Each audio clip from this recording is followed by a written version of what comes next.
Maarufu mkubwa sana.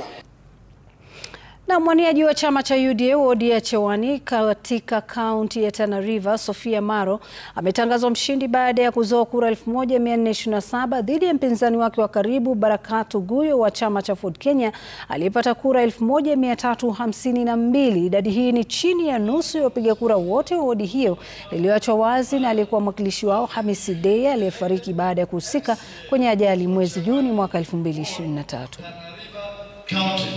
Congratulations.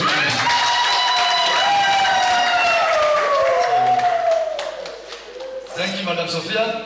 Thank you so much. Congratulations. Best of luck. Best of luck. Thank you so much. Congratulations and best of luck. You have... Kwa wananchi wa Chewani nawaambia asanteni sana kwa kunishikilia mkono na kunipitisha na nikuwe kiongozi wenu MCA katika wodi ya Chewani ward.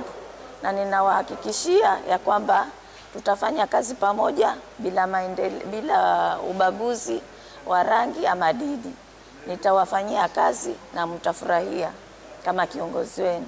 Kwa wapinzani wangu nataka kuambia ilikuwa vita, ilikuwa kugumu, lakini ninawaambia kwa vile nimeshinda, tuache uadui, tuache uhasama, waje pamoja tufanye kazi kwa pamoja.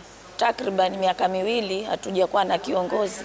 Lakini kwa vile sasa nimepata hiyo fursa ya kuwa kiongozi, ninatarajia ya kwamba nitawasafu wananchi wangu katika kuwapatia basari, kwa sababu hizo ndio kitu ambacho wametamani hawajawahi pata for the 2 years, na pia niweze kuiendeleza sana hospitali ili kuiboresha, kwa sababu nikijua ya kwamba mimi ni muuguzi na ni daktari, nina ile ufahamu ya kuiboresha hospitali yetu ya